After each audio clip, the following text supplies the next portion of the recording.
But let's hop into the Week 18 main slate. Who do you like for stacks? So for my first stack, I'm going to go with the Vikings here. So Nick Mullins at 5,100, which is probably too cheap if he is starting. Justin Jefferson, obviously paying up for him at 8,500. And then Johnny Munt to wrap it up at 3K. But I like this stack here, assuming Mullins does get the start. And, he's one of those quarterbacks. We don't know if he'll get through a full game, but you've mentioned in the past that doesn't really impact his ceiling at all. So he still has a pretty high ceiling if he gets through the game. So love this stack. And obviously, paying up to get Justin Jefferson makes sense here. This is a week where, you can find a ton of value out there. So you do want, a ton of studs on your team, like a Jefferson. But I think Johnny Munt might make the stack a little bit more unique by going with the double stack here, because Johnny Munt has basically taken over the TJ Hawkinson role. I think we both thought it was going to be Josh Oliver, but so far it's been Munt, who had an 82% routes run rate last week. So I like the idea of just stacking these three in what could be, a shootout against the Lions, depending on if they play starters or not. And then for my other stack, this is a Week 18 classic, but it's Kansas City Chiefs stack. Blaine Gabbert, ultra cheap at 4,800. Richie James, min price at 3K. And Noah Gray, min price at 2.5K. This is like a dollar store Patrick Mahomes, Rashee Rice, Travis Kelce stack, because assuming those three studs sit, all these guys are going to replace them, presumably. So I like going this route. I don't know if many people are going to go this route. It allows you to spend up literally everywhere else. I mean, this is such a cheap stack. You could really take some studs to go along with these guys. So if, Mahomes, Rice, and Kelce are all ruled out, I will be playing this stack quite a bit. Yeah, I like Noah Gray definitely pops against the Chargers at mid price. They've been bottom 10 against tight ends this year in DVOA. So I like that one. A couple I like, Derek Carr, Chris Olave, and Rashid Shaheed.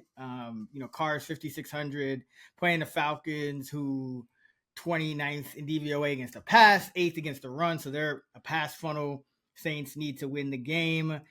Juwan Johnson had the big week last week. So this week, going back with the wide receivers, I think those guys give him the most upside, stacked with Carr. And then the other one is Kyler Murray and Michael Wilson. Wilson caught a touchdown last week. He's been a guy who's been on the field almost every snap. He's the Cardinals' number one receiver essentially now. He's number one perimeter receiver with Marquise Brown on IR. And, Greg Dortch has been pretty productive as well. So like going Wilson, probably be lower owned than Dortch at, but Kyrie 6,400, going against that Seahawks defense that's been kind of shaky all season long. So like those two stacked. Dark throws, you like? So at quarterback, I like Jared Stidham at the Raiders at 4,900. This is a revenge game for him. It was this time last year he replaced Derek Carr, so the Raiders could prevent paying him, next year in case he got hurt and owing him money. So similar to the Russell Wilson situation this year. And last week, Stidham only rushed for 6 yards, but he has way more rushing upside than that. Like, he could pop for 30 plus yards if he wants to.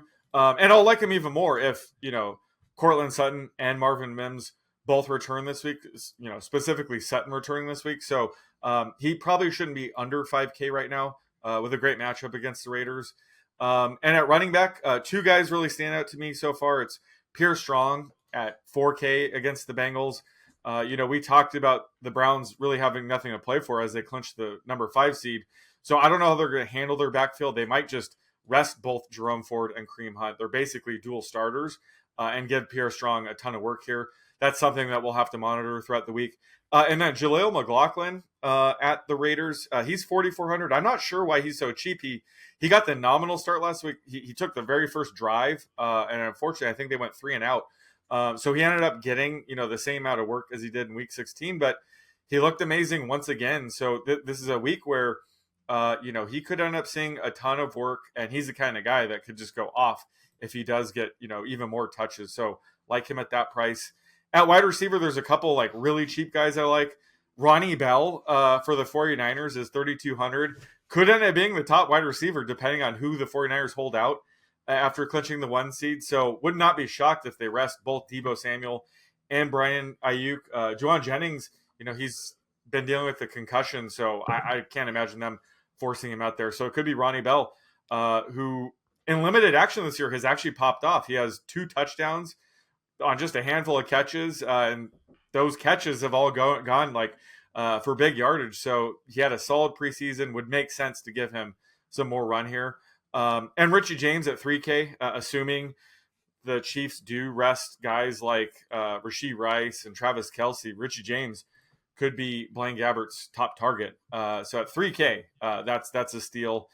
Same thing with Noah Gray at 2,500 tight end, assuming the Chiefs do rest Travis Kelce here. I think he's gonna be a no-brainer play at 2,500 if that happens. Yeah, Noah Gray, love him. Yeah, Ronnie Bell, I've always liked him. I wonder if they do play Jennings just to kind of get him going. But either way, I think it'll probably be Jennings and Bell, and then Conway's there too, so he'd probably be the number Willie 3. Snead. They got some. I think they waived him. I don't know. Oh, okay. They brought up Tay Martin for the last game. So yeah, I think they waived Willie Snead. Okay. I'm not sure if they re-signed him to the practice squad or not, but yeah, that's something to monitor as well. Because Niners, Rams could be resting guys too on defense. For me, yeah, like McLaughlin, Izzy Abanikanda, I think he's interesting because he's not like a guy filling in for somebody that's resting, but the Jets did waive Dalvin Cook, so that he could sign with a playoff team if he wants to. And Abanikanda has had at least 6 touches in each of the last 3 games. So this could last game of the season could be one where he sees even more work than usual. No real reason to run Breece Hall into the ground at this point. And then Chase Brown for the Bengals, same kind of deal, averaging just over 8 touches over his last 5 games and averaging 6.1 yards per touch. Another team that doesn't really have an incentive to use their veteran Mixon a ton here, so they might try to see what Brown has in an extended look. Darius Slayton at wide receiver for the Giants, 63 yards or more in each of the last 3 games. And then Jalen Hyatt, I think, is interesting too. He's kind of another guy that can do what Slayton does, go deep and whatnot. And he was on the field for 82% of the dropbacks, last week for the Giants. So super cheap and kind of a nice pivot off of Slayton. And then a tight end, I like Gray. Another guy who probably starts is Charlie Warner for the 49ers. So he's interesting too. At minimum price, Sam Darnold should be a competent backup here in this spot. So I think it's worth investing in this Niners squad. I think they're almost certain to rest all the starters. So Werner's an interesting guy. Dwelly's been banged up too. So Braden Willis is actually another guy for the Niners I like at tight end. I don't know how much work he'll get, but he's probably a better receiver than Warner. So he's another guy maybe in like a super large field to give a whirl. Yeah, I love that Abanikanda play. Like after the Dalvin Cook news, it would make sense to give him some touches here. Like you said, like why even risk it with Breece Hall right now? So I think Abanikanda could be a really sneaky play in GPPs. Yeah, and all the guys you mentioned too, McLaughlin, Izzy, Chase Brown, like these guys are not they're not, the teams aren't like resting people, but that could lower their ownership because there are probably going to be a few guys that pop up that are super obvious. Yep. It's like Elijah Mitchell or Mason and some other guys. So people might shy away from the guys that are still kind of in their normal roles, even though week 18 they could see an extended look.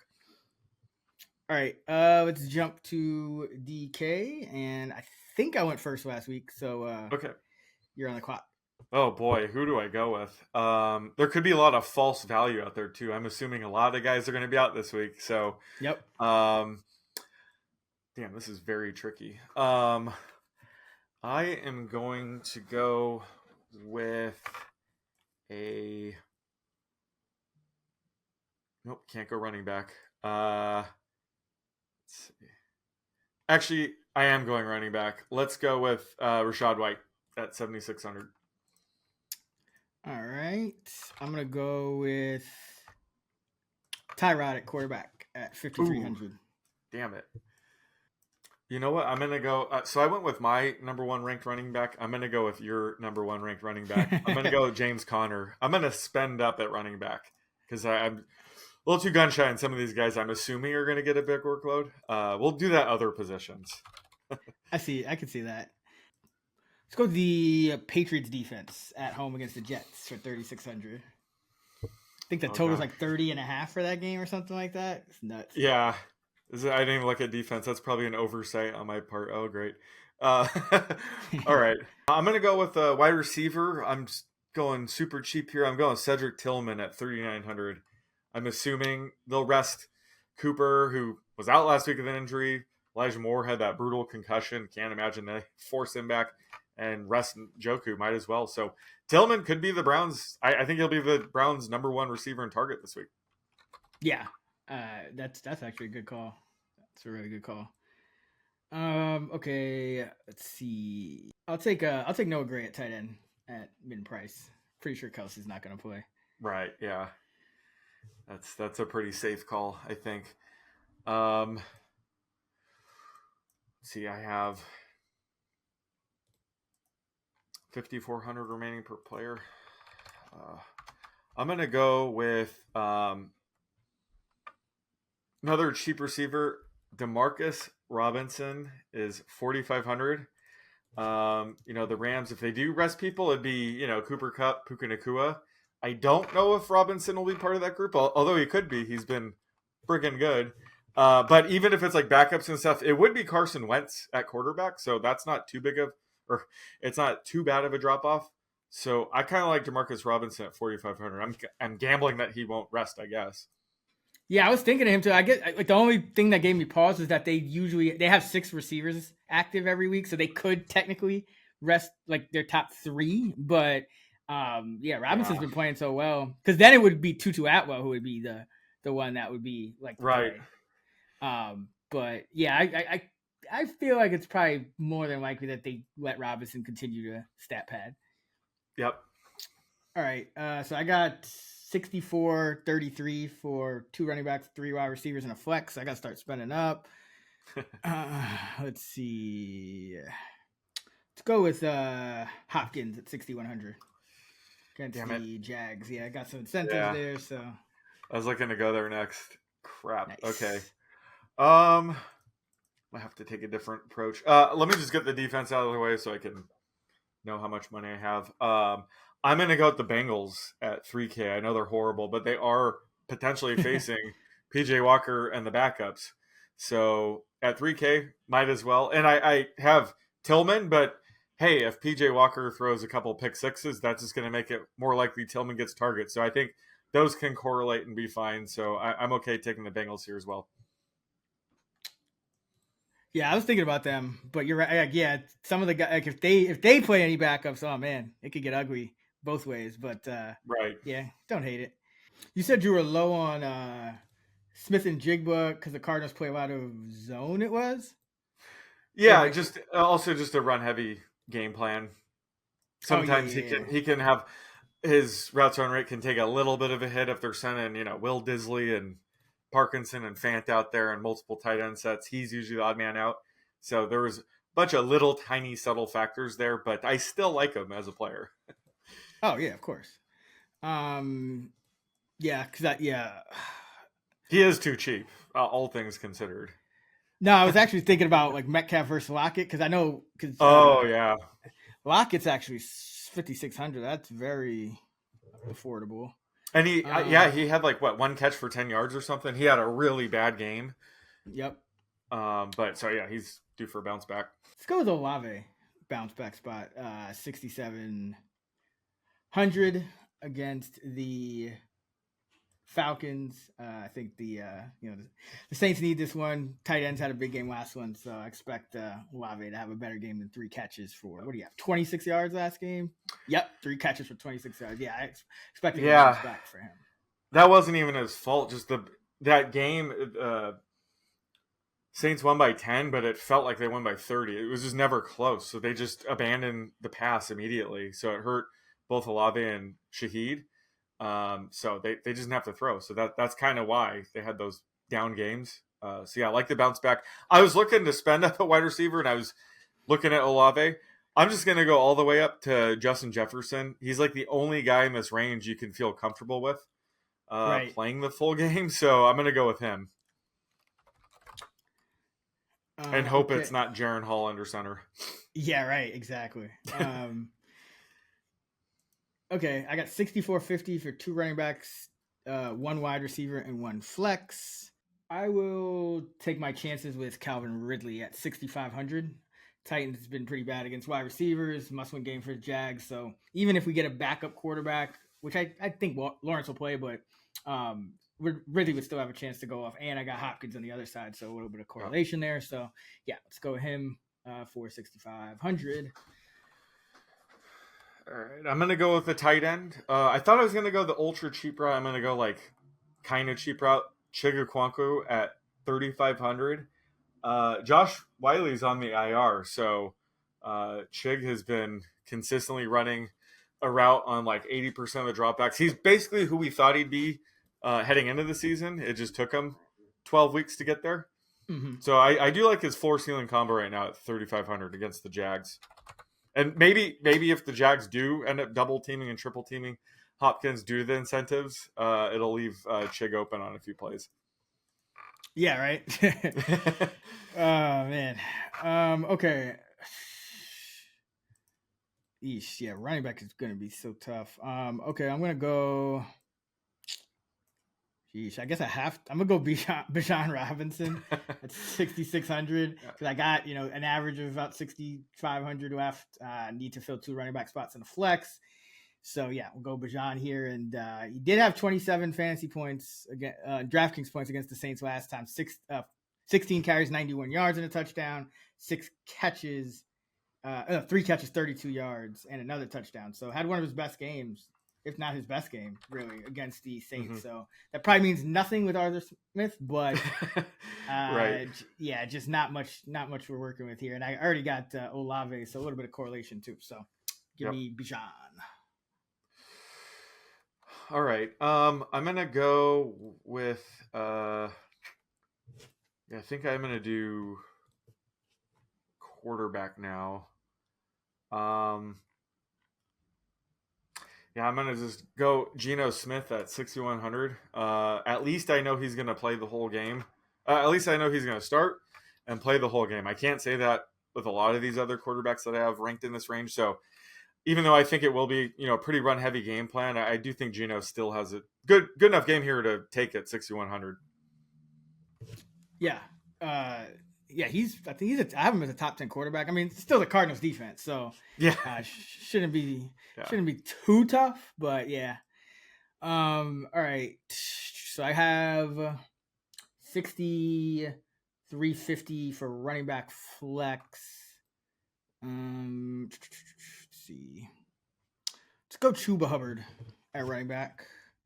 5,500 against the Bucs. Had 25 carries for 104 against the Bucs in the last meeting. He's been consistently leading this Buck backfield. Last 6 games, he's had double-digit DraftKings points.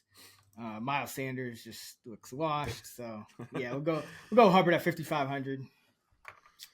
Yep, get to go back to the Hubbard well one last time.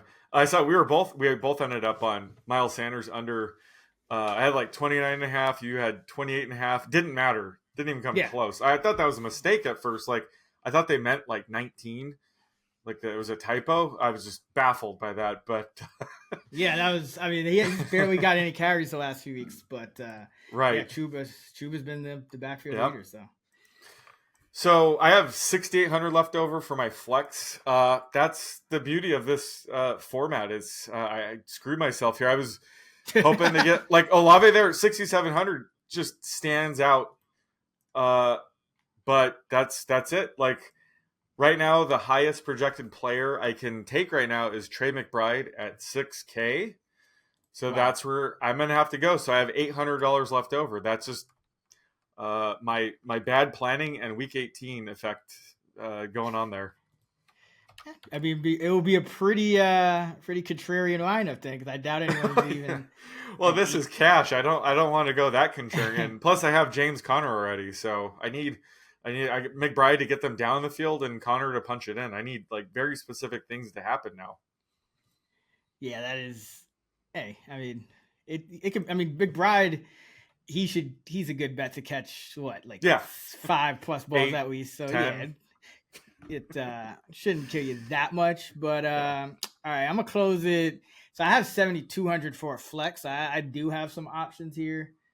So I got, let's see, where are we at? So I can go Breece Hall, DK Metcalf, DJ Moore, Saquon, who else? And then Eckler, Kenneth Walker. Then you start getting into Pollard. Then you start getting into like 800 or more. So I'm gonna go with DK Metcalf at 7,200. The Cardinals are 30th in DVOA against number 1 wideouts, and Metcalf gives me a lot of upside in that flex spot. So I'm gonna pay up. And you're blocking my Geno. Oh yeah, and that. Damn it. So all right, who you got? Let's recap. Who you got? All right, so I got Geno Smith at quarterback, James Conner and Rachaad White at running back. At wide receiver, I spent up to get Justin Jefferson. Then I went a little bit cheaper for my other two. I went with Demarcus Robinson and Cedric Tillman. My tight ends, plural, I went with the tight end. My flex is Chigakwanku and Trey McBride. And then for my defense, I went with the Bengals going up against presumably PJ Walker and the backups at 3K. So I ended up with $800 left over. That's just how it happened. But overall, I do like my team this week. I got Tyrod at quarterback, 5,300 against Philly. Running backs, Bijan Robinson, 6,600 at New Orleans. And Chuba Hubbard, 5,500 against Tampa. Wide receivers got DeAndre Hopkins, 6,100 against Jacksonville. Olave, 6,700 against the Falcons. Ridley, 6,500 at Tennessee. Got Metcalf in the flex at 7,200 at Arizona. Tight end punting it with Noah Gray at 2,500 at the Chargers. And then defense taking the Pats at 3,600 at home against the Jets. All right, that's going to do it for our Week 18 Fantasy Flex Fantasy Preview Pod. For more great fantasy content from Sean and I, be sure to check out our full player projections episode out right now over on the Action Network podcast channel. Also have our night shift episode for Week 18. And then for the playoffs, probably just be one Fantasy Flex episode. We'll see how that shakes out. But we have the night shift this week, and then you can, of course, hit up actionnetwork.com for all of our NFL fantasy and betting content, fantasylabs.com for our DFS tools and models. Don't forget the Action Network Discord server. Link in the episode description for that. You can find Sean on X at @the_oddsmaker. I'm at Chris Raybon, and we're at those same handles on the free award-winning Action Network app. Until next time, let's get this shmoney.